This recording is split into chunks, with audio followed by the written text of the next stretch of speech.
Salut les amis du Ciné Club, nouvelle vidéo, une vidéo d'extérieur.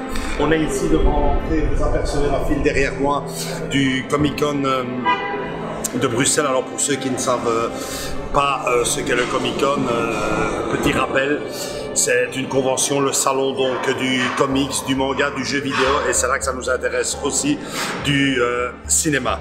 On avait fait ce même genre de vidéo il y a quelques mois de cela pour la Fax à Gand. On était parti à la rencontre notamment de Christopher Lloyd et de Christophe Lambert à l'époque, et on vous expliquait à la fin de cette vidéo qu'on ne comptait plus refaire ce genre de vidéo parce qu'en effet trop répétitif.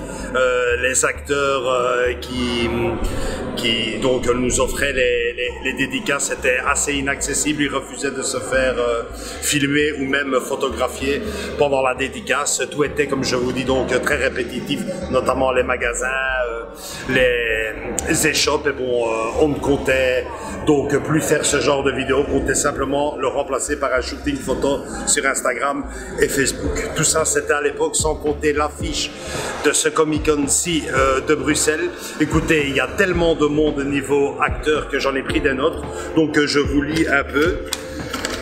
Je prends ma petite liste. Donc nous avons donc Christina Ricci, qu'on reconnaît donc dans des films style La Famille Adams, Casper ou Sleepy Hollow. Caris Van Houten, l'actrice de Game of Thrones, mais surtout pour moi de Black Book. Bernard Hill, le roi fou dans Le Seigneur des Anneaux et le capitaine du Titanic. James Tolkan, le surveillant chauve dans Retour vers le futur et le capitaine Stinger dans Top Gun. Ian McDiarmid, nom assez imprononçable mais très connu de tout le monde puisque c'est le fameux Palpatine de Star Wars, et Michael Bain, Kyle Reese dans Terminator. Donc ça, c'est ceux qui m'intéressent. Mais c'est du très très lourd, même du trop lourd financièrement. J'espère en avoir quelques-uns, mais il y en a aussi d'autres. Donc je vous lis un peu. Holly Marie Combs, la Paper de Charmette. Anthony Daniels, qu'on avait déjà vu il y a de cela un an ou deux, je pense que c'était l'année dernière, le fameux C3PO de Star Wars. Guy Henry de Rogue One. Claudia Wills, la petite amie de Marty dans Retour vers le futur. David Bradley, Argus Russard d'Harry Potter. Brian Erinit, le bébé 8 de Star Wars. Dickie Beer, Boba Fett dans Le Retour du Jedi, et tant d'autres. C'était aussi, sans compter, ça aurait pu être encore plus lourd puisqu'il y en a qui ont annulé en dernière minute. Dan Fogler, donc Jacob Kowalski dans Les Animaux Fantastiques, Warwick Davis, le fameux petit nain de Willow qui a également joué dans Star Wars, et tout dernièrement Shane Austin du Seigneur des Anneaux et Mickey des Goonies. Donc comme vous le voyez, c'est du lourd, du très lourd, même éventuellement du trop lourd pour le budget. On va quand même avoir ce qu'on peut. Et donc je ne vous promets pas une super vidéo comme je viens de vous l'expliquer. La majorité des acteurs refusent de se faire photographier ou filmer pendant la dédicace, donc on va prendre ce qu'on peut, on va en tout cas en prendre un maximum. On va faire aussi un petit tour du côté des échoppes, donc on vous laisse, les enfants sont occupés à faire la file déjà pour nous, c'est un peu le tarif de la journée, file. À tout de suite.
Voilà, de retour à la maison après cette journée, on va dire, éprouvante, pour donc la conclusion de cette vidéo et donc de cette journée. On va quand même dire belle journée, oui. parce que quand on voit tout ça, ça laisse quand même des beaux souvenirs. Mais bon, rien de nouveau au Comic-Con, on le disait déjà au début de la vidéo. On savait à quoi s'attendre. Et donc voilà, on se retrouve maintenant pour faire un peu le briefing de la journée. Les points positifs, les points négatifs, les points forts et les points faibles. Moi, à chaud, j'ai envie de te dire, tu me coupes si tu n'es pas d'accord avec moi, mais j'ai envie de dire que les points forts, les points positifs de la convention Comic-Con, pour moi, se sont améliorés, c'est encore mieux. Quand je dis les points positifs, le point positif, juste celui-là. Et quant au point négatif, ben là, je trouve que ça s'est empiré. Donc, pour bien comprendre tout ça, je propose de commencer par les points. Donc, le point positif, pour moi, le seul point positif, avec un autre petit point peut-être, mais le gros point positif de cette convention du Comic-Con, indiscutablement, le casting d'acteurs, c'est de plus en plus. On va le comparer sur ces 3 dernières années, on va dire, puisqu'on a été ces 3 dernières années d'affilée. Et franchement, on est passé d'une petite dizaine d'acteurs à plus de 20. Hein. Ah, plus de 20. À plus de 20. Ouais, à un moment donné, il n'y en avait que 5 parfois. Et, on n'est pas des tops. Quoi. On est passé d'acteurs comme Bob Gultom à Christina Ricci, ou ici, j'oublie chaque fois son nom, Iris Van Houten, donc la fameuse actrice du film de Paul Verhoeven, Black Book. Donc on passe carrément à des têtes d'affiche maintenant, parce que bon, dans Black Book, c'est quand même elle qui occupait la tête d'affiche du film. Quelque chose d'inimaginable à l'époque, enfin pas si loin que ça. Il y a 3 ans. Quoi. Il y a 3 ans. Donc et encore des tas d'annulations dernière minute, ça on va y revenir dans les points faibles. Mais bon, niveau affiche, niveau casting, ça devient plus qu'intéressant, ça devient impressionnant. Et ça nous amène donc au point faible de la Comic-Con, donc au point faible de cette convention. On le disait déjà, hein, le gros point faible, le gros point noir, ce sont ces quantités de files d'attente. Ben, je suis désolé de le dire, mais ça s'est empiré. Pourquoi? Parce que bon, ben, forcément, c'est la rançon du succès. Hein. Il y a de plus en plus d'acteurs, l'affiche est de plus en plus alléchante, les gens viennent de plus en plus, mais on est toujours au même endroit, et ça devient invivable. On ne sait plus avancer. J'ai des personnes là que j'ai vues sur YouTube, des petites vidéos sur YouTube, et ils sont dans le même discours. Hein. Ils ne savent plus avancer, ils ne savent plus... c'est vraiment, il y avait par moment où on était, Andrés, à l'arrêt. Tu n'avances plus, tu ne bouges plus, quoi. Donc, boire un verre, donc chercher un jeton pour boire des boissons avec les enfants ou quoi, c'est pénible. Et manger, impossible. Manger, c'est impossible. Donc, il y a énormément de monde. C'est incroyable. Niveau merchandising, je sais pas pour toi, mais moi... C'était la même chose qu'à Fax, quoi. C'est pas exceptionnel, tu vois. Il n'y a pas de pièces exceptionnelles. Il y a des belles pièces, mais c'est des pièces que tu trouves dans presque tous les magasins spécialisés, quoi. Donc... Ouais, on le disait. Ouais, on le disait déjà à la Fax, mais bon... C'est pas dans ces genres d'endroits que en tout cas pour moi, que je trouverais la pièce de mes rêves, et la pièce introuvable à un prix défiant toute concurrence. Non, là franchement. Moi personnellement, je crois que c'est juste pour remplir, quoi. Tout simplement. Parce qu'à un moment donné, les gens ils achètent même pas, quoi. Il y a plus de moi j'appelle ça des goodies, quoi. Si c'est un coussin ou les t-shirts, les t-shirts maintenant c'est démocratisé, maintenant c'est partout. Tu trouves des prix un peu plus intéressants, même H&M et compagnie ils font des beaux t-shirts maintenant avec des affiches de cinéma, je parle. Ouais, c'est clair. Et donc je pense qu'ils devraient revoir un peu ça, quoi. au stand, voilà, des trucs un peu plus intéressants. Parce que tout au long des stands, aux alentours des stands, c'est bondé, mais je ne vois pas le commerçant vendre des masses. Non, non, ben c'est ça que j'essaie de dire. Il faudrait qu'il trouve des choses à vendre originales, quelque chose où tu trouves pas partout. Ouais, voilà. Faire des prix salon. Aussi. Mais là, donc franchement, on en est vraiment. C'est très, on le disait déjà dans la dernière vidéo que c'était très répétitif et ben, on confirme, c'est très répétitif. C'est souvent les mêmes magasins, les mêmes statuts, les mêmes personnes. Les cosplays, moi, j'ai très dur à les critiquer parce que je suis vraiment admiratif devant eux. Mais c'est. On commence un peu à les connaître par cœur. Mais c'est vrai, c'est la même chose. Et c'est toujours, en tout cas, et je vois, c'est toujours le petit clin d'œil à l'empire de Star Wars et je veux dire, dans les voitures qui posent, les robots, les droïdes, et puis ça aussi, on voit des superbes droïdes, mais bon, à quoi bon, on peut pas les acheter, c'est vraiment mis pour en mettre plein la vue, et puis bon, ouais, photographier, c'est un peu pénible à ce niveau-là aussi. Il n'y a pas du nouveau, c'est plutôt... Non, il y a vraiment pas de nouveau. Voilà. Et une chose que j'ai aimé là, j'en parlais avec toi il y a quelques secondes, tu me disais que c'est la Fox qui avait fait ça. Oui, là on peut voir quelques images où c'est une maison avec des zombies un peu. Ouais, c'était. Enfin, c'était la Fox. Une petite mise en scène. C'était m'avait vachement qui avait organisé ça. Tu pouvais faire par petits groupes entrer dans la maison et entre guillemets te faire peur avec une maison hantée, on va dire. Ouais, je me le disais aussi parce que quand j'ai vu le zombie, il était vraiment trop bien fait. C'était très impressionnant.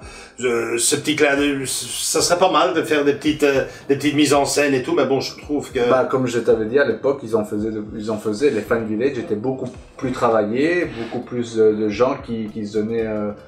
je sais pas comment ça fonctionne, en tout cas il y a des gens qui venaient avec leur matos, leurs idées, et ils avaient leur stand ou leur petit bazar, et voilà, enfin je me plaisais beaucoup plus à l'époque, quand il y a 4 ans maintenant, parce qu'il y a 4 ans j'avais fait encore fax, et là il y avait carrément toute une forêt de Jurassic Park, quoi. Tout l'entrée, tu vois, la façade et tout, et t'avais les animatroniques qui bougeaient et tout, donc c'est un autre level, et pourtant c'est les mêmes qu'on est allé, quoi, donc et ça s'est perdu, ça je sais pas si on partait ailleurs ou... Ça revient trop cher, ils avaient peut-être besoin de ça pour attirer, maintenant ils n'ont peut-être plus besoin avec c'est ça. Mais bon, ça m'amène bien sûr à, ça je me devais de le dire, à un beau coup de gueule. Malheureusement, on n'a pas assez d'audience pour être entendu, mais je trouve vraiment scandaleux, limite, peut dire le mot crapuleux, la façon que pas les acteurs, hein, les organisateurs traitent un peu tous les fans, parce que quand on paye un ticket d'entrée à 25 € pour rentrer et qu'on fait la file pendant plus d'1 heure certaines fois pour demander un autographe qui est vendu de 20, notamment ici le dernier Palpatine à 75 € pièce, et qu'une fois devant l'acteur, autographe payé, on vous demande encore un supplément de 30 € pour rajouter votre prénom. Moi, je trouve ça franchement crapuleux. Ici, chapeau à l'acteur donc au nom imprononçable. Donc, les fans de Star Wars connaîtront Palpatine. Le gars, chapeau quoi. Il a regardé la personne et il a fait hors de question quoi. C'est bon quoi. Ça, c'est déjà une chose. Et puis, la deuxième chose, comment est-ce possible? Moi, je veux bien une personne qui n'achète pas l'autographe et bon, qui prend des photos. Les photos sont interdites, les vidéos sont interdites. Moi, je suis désolé, quoi. À partir du moment où on paye un autographe, on a quand même le droit de photographier. Ça n'est ni plus ni moins qu'une preuve d'authenticité de l'objet, quoi. On ne peut pas. Enfin, on ne peut pas, ça dépend, parce que ici, l'acteur donc que l'on voit dans le film Top Gun, sans aucun problème, évidemment, il n'a pas le cachet d'un Bernard Hill qui joue le rôle du capitaine du Titanic, entre autres, ou du roi fou du Seigneur des Anneaux. Lui, c'est interdit. Christina Ricci, interdit, bien que, je veux dire... on a quand même réussi à l'avoir plus ou moins en photo. On ne peut pas, entre guillemets, mais ici, Palpatine, c'était vraiment interdiction formelle, quoi. Plus d'une fois, ils ont arrêté la séance d'autographe pour des personnes qui prenaient des photos de loin. Pitié, quoi. 75 €, je pense que à ce prix-là, on a le droit d'avoir non pas un autographe, mais une dédicace, et la preuve d'authenticité, quoi. Parce que ce n'est ni plus ni moins que cela, quoi. C'est vraiment, je sais pas, c'est pas mon genre, c'est pas mon truc à moi. Moi, je suis collectionneur, j'adore le cinéma, c'est pour moi la maison.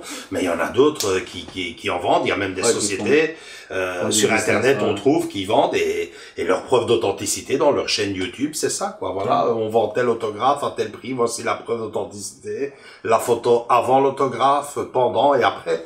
Donc voilà, je trouve que ça, ils devraient quand même... Ouais, c'est sûr qu'ils sont reçus, tu vois, que c'est organisé, ils sont là pour ça. Et t'as pas le droit, t'es bloqué, on te refuse certains trucs. Enfin, on a déjà eu quelques petites histoires avec certains acteurs, mais enfin des histoires, c'est juste des rappels, des petits rappels. Non, ne faites pas ci, ne faites pas ça. Et non, mais moi personnellement, c'est même aux acteurs de dire ouais, écoutez, soyez chill, soyez cool, on va être comme lui là, il a regardé la dame, voilà, la personne qui était à côté de lui, il a dit hors de question. Il y avait d'autres acteurs, bon, c'est pas les mêmes choses, comme tu dis, c'est pas le même standing et qui font les fous, qui rigolent, qui font des selfies, tranquille, il y a pas de problème, viens, on cause. Et moi, je pense qu'ils devraient plus réagir comme ça que de venir ah non, je sais qu'ils ont un planning assez serré, mais du moment où c'est un peu plus fluide, où il y a beaucoup moins de gens qui viennent, qu'ils deviennent, tu vois, plus accessibles, une petite photo, un petit coucou, tu vois, enfin, tu vois, je sais qu'après ils doivent, par exemple, tantôt je t'ai montré, il y a eu une scène où je parlais à l'acteur qui faisait Kyle Reese, faisait une espèce d'interview, enfin, avec tout le monde. Ouais, et là, tu peux prendre des photos. Et là, je peux prendre des photos, on peut prendre c'est quand même pas des selfies et tout, mais des photos de toi, enregistrées, il n'y a pas de problème. Je trouve que pour conclure là-dessus, sur ces autographes, qu'il faut absolument respecter la personne qui paye son autographe. Et à partir de ce moment-là, bon, cette personne-là a quand même le droit de photographier et d'avoir une preuve de sa pièce, quoi, de son autographe. Autre coup de gueule, moi personnellement, ça me semble louche. Toi, je sais pas, Andrés, mais on gonfle l'affiche, on promet tel acteur, tel acteur, tel acteur, tel acteur. On a eu pendant un mois, ça ne bouge pas, ça ne fait que gonfler. Et puis, quand on arrive aux 3 dernières semaines, même pas. Ouais. Le dernier, ça c'est scandaleux, le dernier. Sean Austin, hein, pour... un jour avant, la veille, le soir, j'étais ici, donc je préparais un peu mes photos, mes autographes, ce que j'avais envie, et puis là, voilà, Andrés qui me téléphone, il vient d'annuler. Moins de 24 heures avant, même, j'ai envie de te dire, même 14-15 heures avant.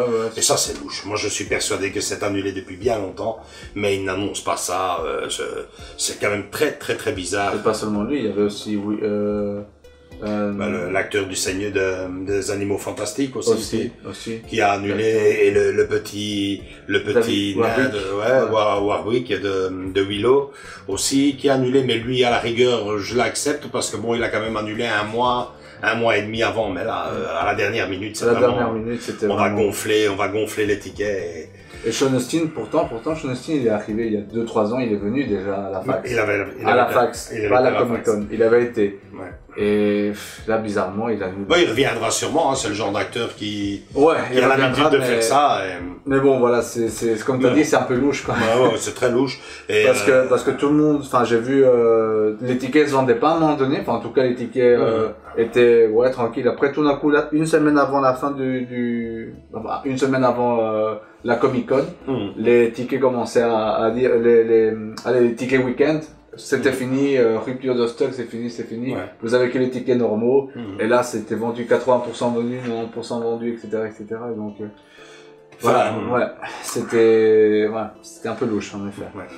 Moi, personnellement, j'en parlais avec toi là tantôt, pour moi, je pense aussi bien pour la Comic-Con que pour la Facts, hein, on pourrait même faire la comparaison des deux. C'est peut-être parce que j'habite beaucoup plus près, mais je préfère quand même la Comic-Con Guingamp. Il y a plus d'acteurs, bon. Mais je veux dire que aussi bien chez l'un que chez l'autre, je m'oriente, on va tout droit vers des gens, et toi-même tu me le disais là tantôt, des gens comme moi qui vont pour leur autographe, et une fois qu'ils l'ont, ils s'en vont, parce que c'est invivable d'être là-dedans. Et puis même, c'est impayable quand vous payez tout ça en autographe.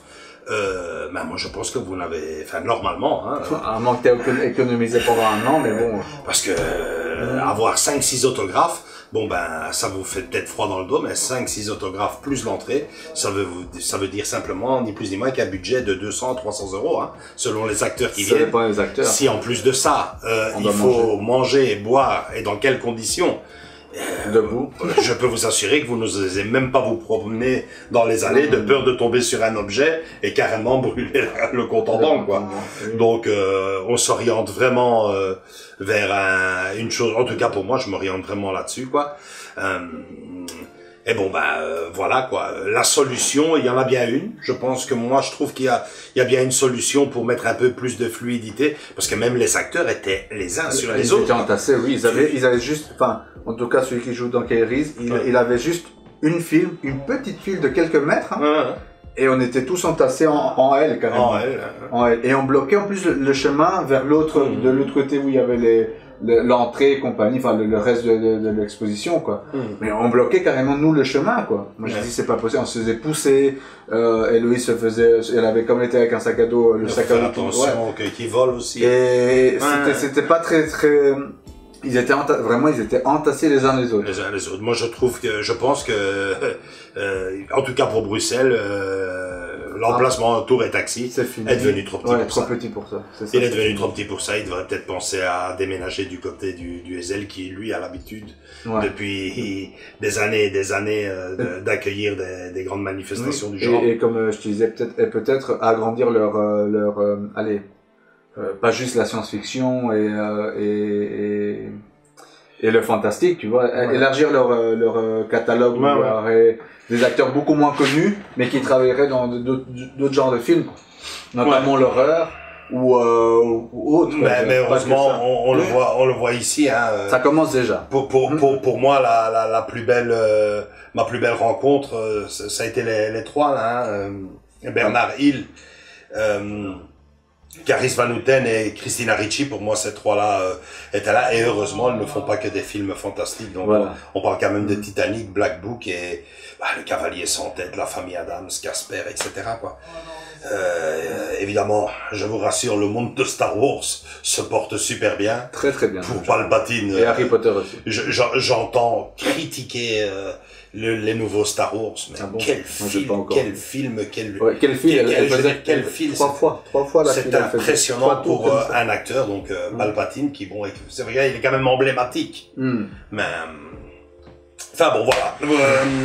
Comme la dernière fois, on en parlait déjà pour la fax, on ne fera plus de vidéos là-dessus. On ne va pas dire qu'on en fait plus, parce que là on a appris que, mais vous voyez que c'est très répétitif, et bon, pour nous, enfin surtout pour lui qui est avec la caméra et qui fait son petit reportage vidéo, je trouve que c'est même triste, parce que tu ne profites pas, on ne sait pas faire l'intro avec tous ces gens qui autour, le bruit, la musique, c'est pas possible. La conclusion non plus.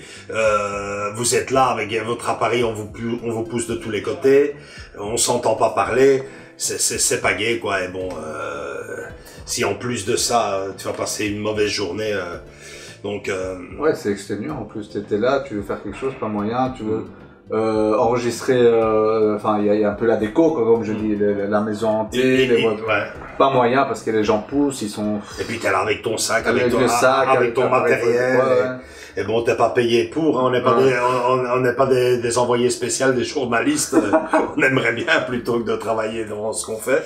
Mais bon, la réalité, c'est qu'on a payé un ticket et on veut aussi s'amuser, être un peu relax. Et on est là avec nos affaires. Comme on a dit, à faire des files, à attendre. Et puis c'est une longue journée. Et puis comme vous venez de l'entendre, hein, c'est inabordable avec eux. On peut pas les filmer, on peut pas. Enfin, on a quand même récolté ce qu'on pouvait. Et voilà, comme pour la conclusion précédente de la fax, plein de petits défauts, plein de soucis, plein de critiques. Mais bon, on est passionné, on aime le cinéma. Moi personnellement, j'adore ça. C'est fou à dire, mais c'est des fils insupportables. Et puis le fait d'être devant l'acteur ou l'actrice et de partager un regard, une poignée de main, 2-3 petits mots et avoir ce souvenir, on oublie tout et c'est que du bonheur et on se dit l'année prochaine je reviens. Mais bon, voilà, et c'est tout à fait ça. Hein. Ouais. Un petit moment de stress. On peste, c'est insupportable. Et après, quand t'es là, tu dis, bon, c'est fini, c'est bon. C'est fini, c'est magnifique. Je l'ai eu. J'ai parlé, j'ai serré sa main, merci beaucoup. Ici, pour Caris Van Houten, je pense que je suis resté là 40 minutes, j'étais le premier. Ouais, t'es là depuis. 40 minutes avant qu'elle arrive, quoi. Et puis quand elle arrive, finalement, c'est la poignée de main, un regard. Mais bon, c'est la seule façon pour nous de les approcher et d'avoir un souvenir comme ça pour toujours. Et quelque part, ça n'a pas de prix et ça, malheureusement pour nous, à la Comic-Con et à la fax, ils l'ont compris. Donc voilà, j'espère que cette vidéo vous a plu, ou sinon, juste pour l'effort qu'on a fait, de grâce, lâchez-nous un petit like.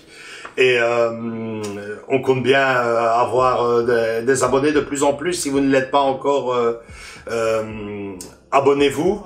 On n'attend que ça. Vous pouvez également nous rejoindre sur Instagram et Facebook où vous pouvez retrouver toutes ces photos-là et celles des années précédentes, surtout dans mon groupe, dans notre groupe Facebook, où là, je pense qu'il y a les 3 dernières, les 3 dernières conventions de la Comic-Con, donc vous pouvez retrouver tous ces autographes-là dans ces groupes-là. Donc voilà, à très bientôt. On est reparti là sur des nouvelles vidéos. Il y en a quelques-unes qui suivent. Salut, ciao, à bientôt.